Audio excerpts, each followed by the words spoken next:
Good afternoon, friends. Thank you for joining us today with our weekly online lunch and learn. If you would just take a minute to hit like and share, this really helps us spread the word about Alzheimer's Arkansas so that caregivers across the state will know about the resources, education, and support that we provide. Please visit our website at alzark.org to find out about the exciting things we have going on here weekly and monthly, all our programs and services. If when you go on, please look at our grant tab. Click it and find out about the grants available. At this time, we have a new DHS grant. The great thing about this grant is the unpaid caregiver, loved one, or friend can apply. And this grant is for people they're taking care of with any special need as long as they require a caregiver. So there's no age requirement. As always, we always need a diagnosis from the physician stating the fact. If you have any information, please feel free to call our office. Again, we have Lunch and Learns every Thursday here on Facebook and YouTube at noon to bring the resources that caregivers need. If you have any requests or resources, please leave it in the comment section and we will work hard to see if we can bring you that information. Today we have with us the lovely Debbie Rawn. She is one of the greatest supporters of Alzheimer's Arkansas and the caregivers we serve. She has been a champion of the year. She is a support group facilitator to I don't know how many care support groups, so we're not going to count. But currently, she has kicked off 2 Zoom support groups. COVID has made us change the way we deliver services and programs. And I would like to personally thank you, Debbie, for stepping out of your comfort zone to do that. So, Debbie, we're going to have a little conversation about support groups. And I think the best way to start off is tell us about your caregiving experience and how you started support group facilitating. Okay. Thank you for having me. It's good to be here. My introduction to Alzheimer's was back in 1990 when my ballet master was diagnosed with Alzheimer's, and there were several of us caring for him, and we took care of him until he passed away. I was a caregiver for both of my parents. Neither of them had Alzheimer's, but they were older, and my dad had cancer. And I was a caregiver for my best friend who had cancer. And then my 2 in-laws, mom and pop, we call them, they did have dementia, Alzheimer's, and I was one of their caregivers. So that's kind of my history with caregiving. And Alzheimer's Arkansas was always there for me and my family, all of our family. And I just wanted to give back. And so I went through the training and here I am. And I love what I do. And I love my caregivers. So you brought up a great point, Debbie, about our support groups. Although we are Alzheimer's Arkansas, we support caregivers. So many of the support groups we have a mixture of caregivers, and you have a really great one that I visited a few times in Maumelle. Yes. And they is specifically for caregivers, because if caregivers are caregivers, they go through a lot of the same things. So I like to tell people that just because it says Alzheimer's Arkansas, if you're a caregiver and you need support, maybe from cancer or some other chronic illness, then there's a support group for you. So, Debbie, when we kind of talk about support groups, let's talk about the first part of the support group, like understanding caregiving. Like, what is a caregiver? Just information that you have, because I've heard you describe some great concepts of caregiving that we all need to know. So kind of talk about caregiving for us. Okay. First of all, I mean, as I said, I love my caregivers and I have great respect for them. And so many of them are going through much more than I ever went through. And I love talking with them. Caregiving is both challenging and rewarding, as we know, and it becomes even more challenging when you are having to mourn the loss of your loved one as you are caregiving. It's one of the hardest things you'll ever have to do is to grieve the loss of someone that you love. One of my caregivers stated to me one time, and I always pass this on. She said she was caring for her mother, and she said, "I've always loved the woman my mother was." And she said, "But I've learned to love the woman she's become." Okay.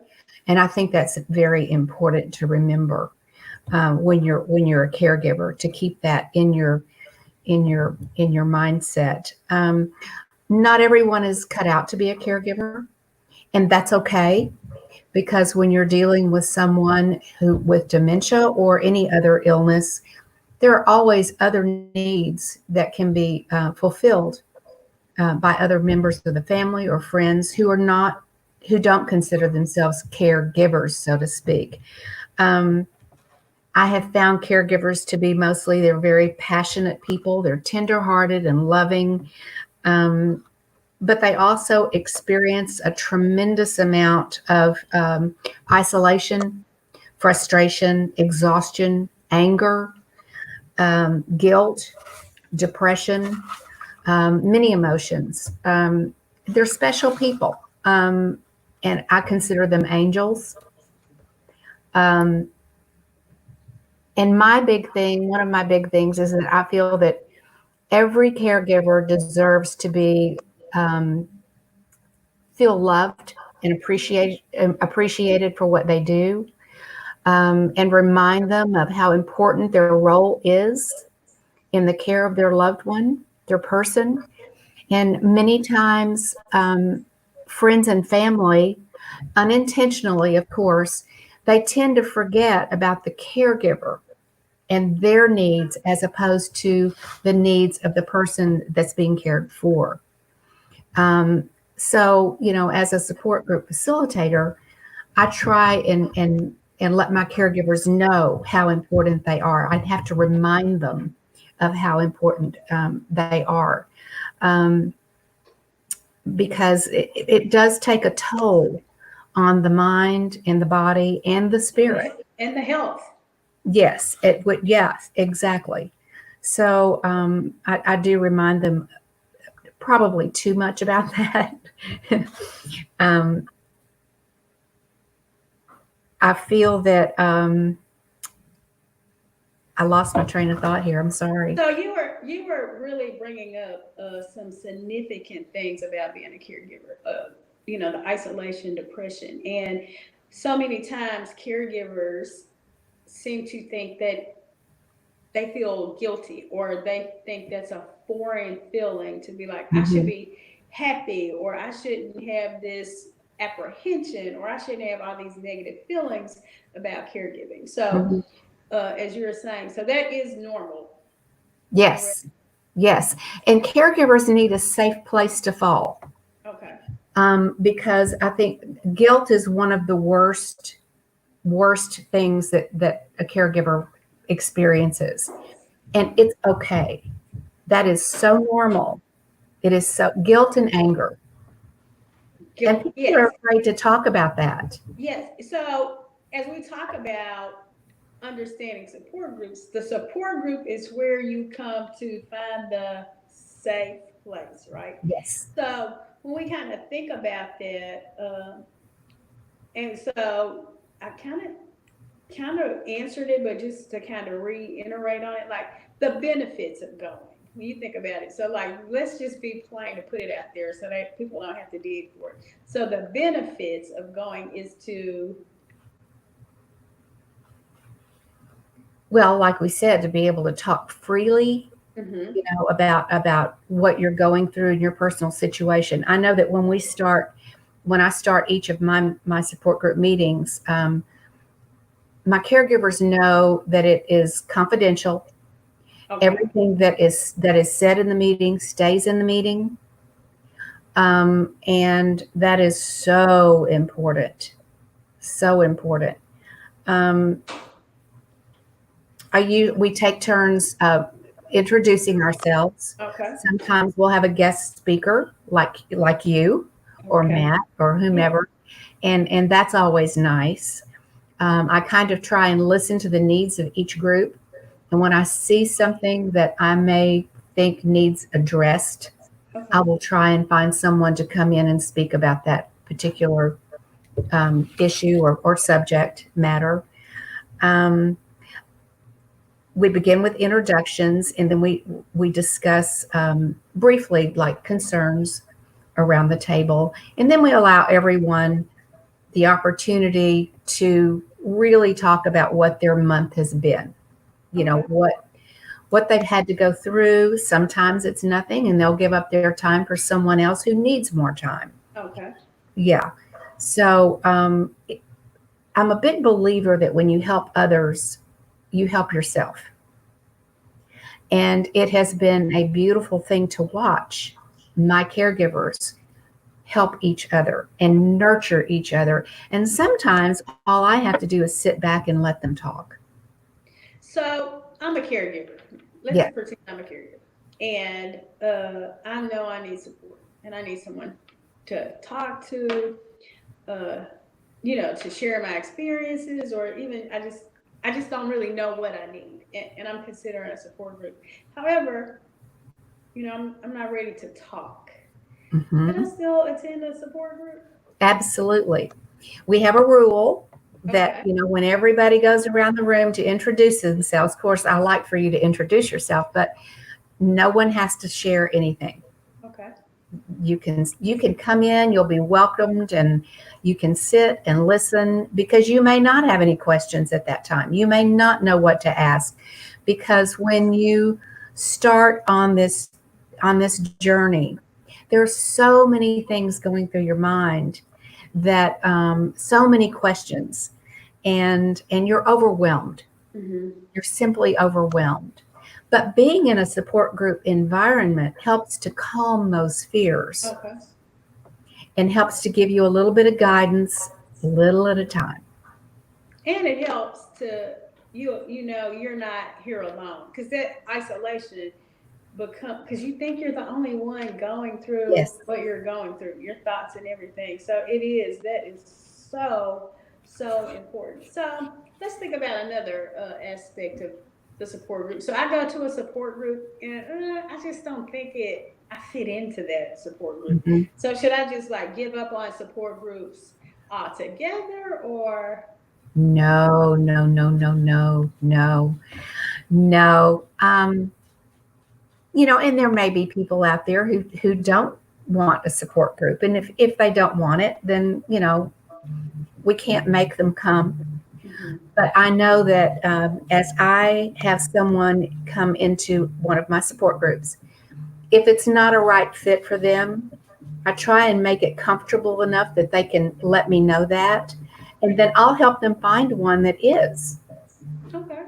I think that's one of the responsibilities as a support group facilitator, to make sure that your people are taken care of. Yes, and I agree. And Debbie, when I say that you have several, I know you have a couple of great support groups. You have the one in Maumelle, and it caters to caregivers, like Yes. for whatever the diagnosis. And I know you used to, and I don't know. I know when we started meeting, COVID is something different. You had a great group of men, like the majority of them were husbands. So Mhm. that was a different support group. So there should be, and there's ways to get the support group that you're looking for, right? Yes. Yes. So Yes. I have in my support group. I have a support group at Parkway Village as well, and it started out at the Shell Center, but now we meet at the Parkway Village. And I have a group of men that are just phenomenal, and I've watched them nurture so many, each other, number one, but nurture so many others. It's beautiful to see. Men and I need think support too. men need support too, and Yeah. I found that so much because when they are great caregivers, they go all in, don't they? Yes, they do. But the other thing that you just kind of brought up is the nurturing, the the experience of each caregiver, like so how do you see that working? Like each caregiver comes with something, don't they? Like, isn't that a benefit of it? You mean something to Like offer? everybody something to offer. And I think sometimes people forget, like you have something, sometimes you think you're going to there to get help and you end up helping someone else. Right? Absolutely. And one of the best ways for that to happen is through humor. Yeah. Humor is a large part of our group because caregivers are so, they don't laugh very much because they're so involved and they Yeah. need humor in their lives and lightheartedness. And lightheartedness. So Yeah. kind of talk about a little humor in caregiving, like make kind of drive that in a little bit because you are right. Caregivers, everything is so serious. Like I need to make sure the medication is done, and I need to make sure this task is done. Debbie, how can I laugh with all this serious stuff going on? When you're within a support group, you begin to realize that it's not just you that's happened to. Mm-hmm. And when you see that it's happened to other people, then you start sharing your experience. I remember when I was taking care of my mother and I got her medications mixed up because I was so tired. And at the time I panicked. I thought, oh my gosh, I've killed my mother, but Yeah, fortunately I didn't. you But, did. in sharing an instance like that with other caregivers, then another caregiver might say, well, I did the same thing. And then you begin to become involved with each other. You get to know each other. You get to trust each other. So it's easier to share. I think you just brought up a great point that you would find out at a support group is there's no perfection in caregiving, is No, there? no. And you find that out how? Because you're thinking you're supposed to be perfect as a caregiver, right? I like that's our thought. You're supposed to be perfect as a caregiver. That's your task. That's what you think before you go to a support Right. group, right? Like If you. that were the case, I would have been fired a long time ago. So that is a great point. So you attend a support group, you get these resources. So Debbie, is there anything that you see that you would like to share as a facilitator or a caregiver to because we want the people out here in Facebook and YouTube land and whoever will watch this later that may be considering or haven't even thought about support groups is like give them a push. Like if you have like this marketing, like what would you tell them one day? Gosh. Well, I guess my biggest thing is in helping others, you are also helping yourself. Mm-hmm. You learn from others, you learn for yourself. When you give to others, it comes back to you always. Um, and when you have helped someone else and you see how much it means to them, it's just a blessing. Um, I have run into so many caregivers who have said, and there's a lot out there who initially say, I don't need a support group. I'm not comfortable with that. But the further they get on into their journey, they realize, and sometimes it's even toward the end of their journey, they realize, I wish I had had that support. But hindsight's 2020. Yeah. But there is space in every support group for every stage of caregiving you're in. You can always learn something. Yeah. And I found in one of my support groups that I facilitate that I had people to stay on even after their Oh, loved yeah. one had passed because they still needed support Right, afterwards, right? right. And they also was one of those people that had the experience to share their journey. Like they had the journey and they could hindsight 2020, David, I hear you say it so many times, like if you had have known if you had known then what you know now, like how different your experience and how sharing that experience becomes like the greatest resource ever. Uh-huh. And So something else I found, Carolyn, is that I currently have several caregivers whose spouse or parent has already passed away, and they're still coming to help others. And there's a couple in there that I would love to see be support group facilitators, because I might add, like, I am not a professional. I'm at all in this realm. I'm simply a caregiver who realized the importance of caregiving and what valuable information and support I got from you guys yeah. that you can give to others. So there's a lot of caregivers out there who would make great support group facilitators at And some we point. need them, don't we? Yes, We need yes, them. yeah, What if my loved one is in a nursing home or assisted living? It would a support group work for me as well? You mean as a caregiver? As a Absolutely. caregiver, yes, as a Yes, caregiver. absolutely. I have quite a few caregivers whose parents or spouse is in a nursing home or an assisted living um, um, facility. And yes, absolutely. During the COVID, one of the big frustrations with some of my caregivers is the fact that they can't visit, Yes. you know, and for someone with dementia, if you're a caregiver for a dementia uh, loved one, this Zoom and FaceTime is very confusing for dementia patients, It is, yes. and so it makes it very difficult, and sometimes they don't understand that you're standing at the window and talking to them, and maybe there's a phone involved with that as well. It's very hard and frustrating because the caregiver just feels guilty. Yeah. Oh, should I go get my loved one and bring them home with me? No, no, no, no, no, because you don't want to move them out of where they feel comfortable now, because that could set them back with their dementia. Yeah, progress it faster. Yes. Uh-huh. Yeah. So that'll kind of bring us to the Zoom support. So you have two Yes. Zoom Yes.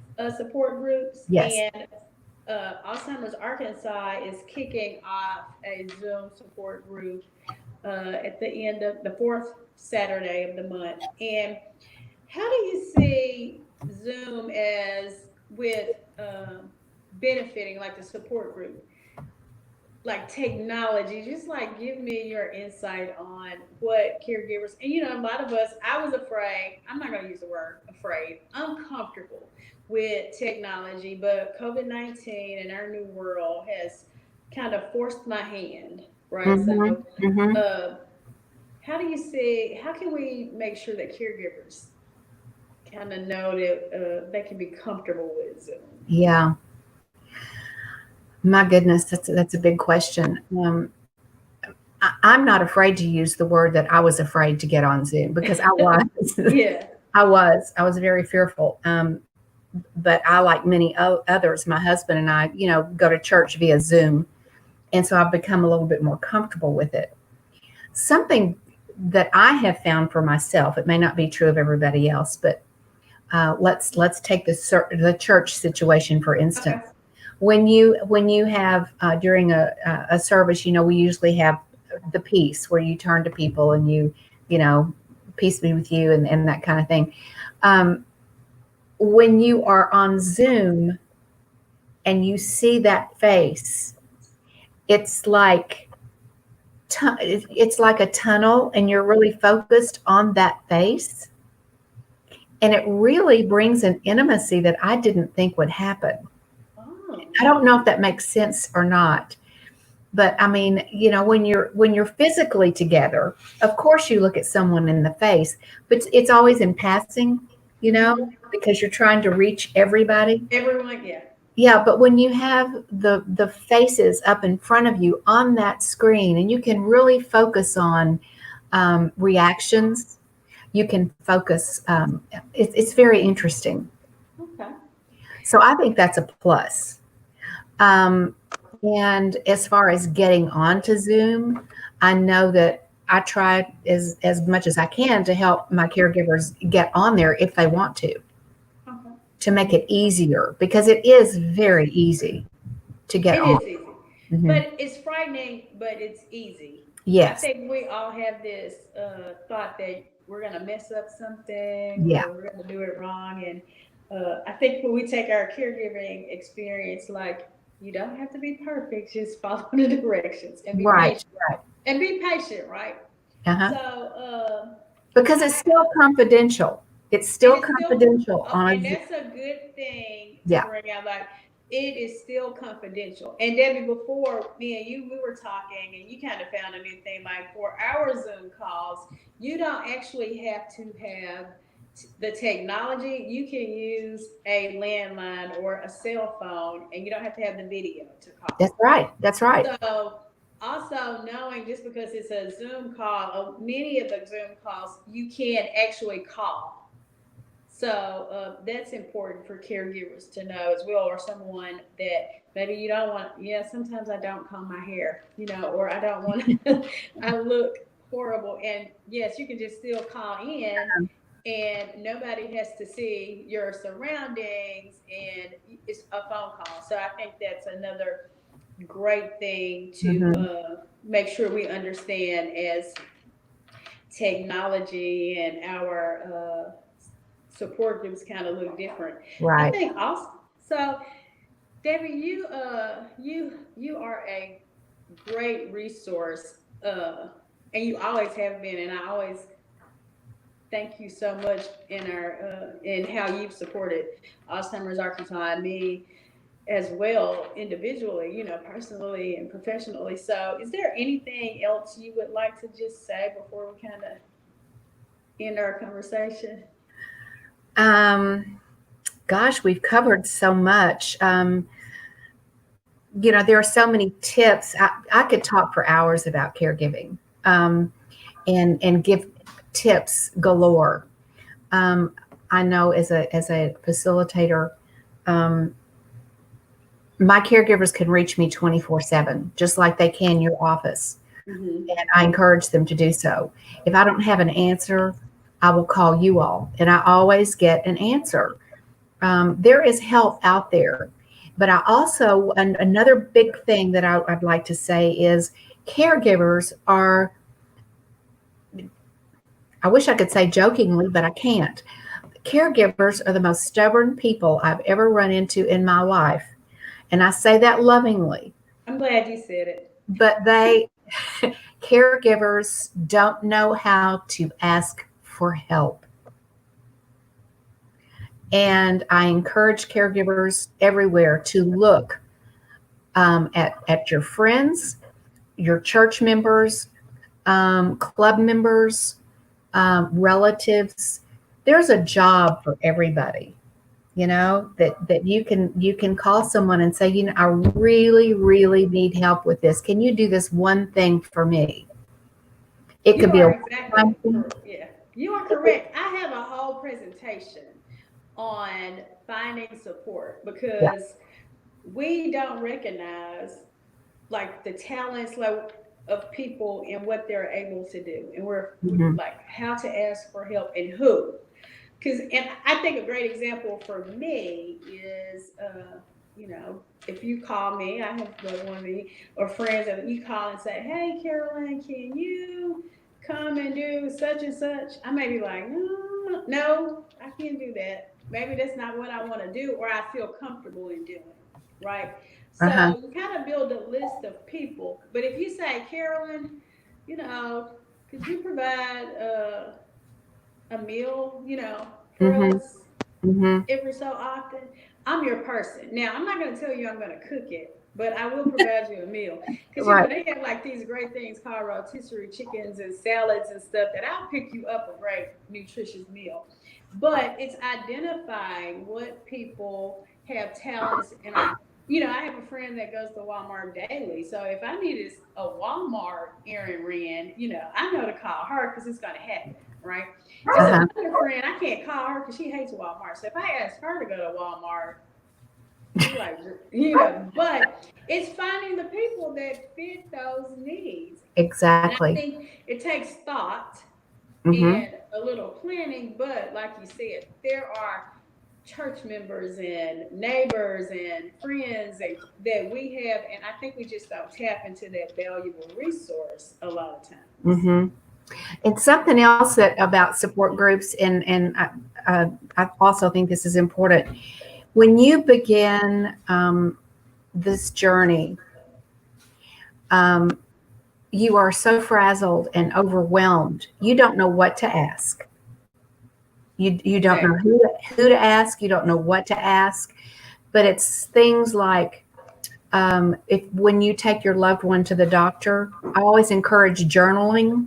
Okay. Because when you take a loved one to the doctor's office, you're so busy taking care of the loved one and trying to hear what the doctor says and making sure that that your loved one is comfortable and da da da da da that you forget to ask maybe really important questions, or you don't remember what the doctor says. Yeah. When you come to a support group, it's things like this that you can get that information, and invariably people will say, well, I never thought about that, no matter what the subject matter is. Yeah. So that's another good reason to be involved in a support group. So you have provided us with so much information, and I really thank you for taking time out today to join us. I know where to find you, so Thank you. it's easy to do. But I think we have a few questions. Let's see. Really? Let's see what Matt has. Okay. So Amanda, where can I find information on a support group in my local area? So do you want to answer that, Debbie? Well, you can go to the website, Alzheimer's Arkansas website, and there is a list of support group facilitators. I know I'm on there, and it's got my phone number on it. And you're welcome to call me. And if you one of my groups is not convenient for you or whatever, we'll help you find another group. Carolyn will, I will, and anyone in the office will, right? Yeah. So we just put that link, our website on. Good. Just came across the screen. It's a wonderful website. It is. Yes. Please visit it. Okay, let's go. What's the second question? Debbie wants to know, what is one thing you would like our caregivers to know about support groups? That they're a valuable resource of information. Yes, I agree. Yes. Don't negate that. Yes. They are valuable. Yes, and it will make your journey a lot easier. Yes. Okay, I think our third and final question is from. It was sent in on messages. If I wanted to start a support group in my local area, where would I go? So do you want me to answer that, Debbie? Probably, yeah. I mean, I know where I'd go. I'd go to you. But Debbie, you know everything. That's what I always say. So if you would like to be a support group or start a support group in your area, there's a few things that we ask. Number one is we need a facilitator, someone to facilitate it, and a place, your local church, library, a place and a person willing to give their time and passions. So we provide support group training and support for the facilitator. So you can contact me here in the office. You can email me or call, and I will get you on your journey to set it up. So it's really easier than it sounds. I can provide you with training on the phone. We can do some emailing. I'll send you all the information you need. It's really easy. Just contact me, and we can get you on the road to having a support group in your area. And we do it as a volunteer because is a volunteer because we believe in the importance. We believe in the cause and the importance. Yeah. Mm-hmm. just to kind of piggyback one thing, our mission is we support caregivers, and you said it so well. Many times the caregiver is forgotten. Everybody is not saying that they should not be concerned about the person with the disease or the illness. However, the things that the caregiver goes through, there's a statistic, and I can't pull it off the top of my head, but at a certain age, and I believe it's like over 65, you know, a large number of people pass away before the people they're taking care of. So, and they're stressed and, you know, so many other things. So it is important to take care of the caregiver. And I think we want to make sure that we kind of make people understand that the caregiver is important and you need taken care of. So we're going to kind of let that subject in, and I'm going to end with some information. And, you know, I just love you, Debbie, and thank you for taking time out. So again, everyone, please go to our website, alzark.org, and you can find all the exciting things we have going on. We have this Lunch and Learn every Thursday at noon. Next week, our speaker will be Steve Simmons with CHI St. Vincent's, and he's going to be talking about behavioral health. We have planned our online hope. We will be having announcements about that soon. We currently have a DHS grant. It is a respite care grant. The great thing about that grant is that it is for any age person with any diagnosis or special need that requires a caregiver. So please pass that along. Next week, we will be announcing details about our virtual meet and greet. That is going to be exciting. So please look out for our announcements and join us next Thursday. And thank you, Debbie, so much. Thank you for having me. All right. Have a good one. Bye. Bye.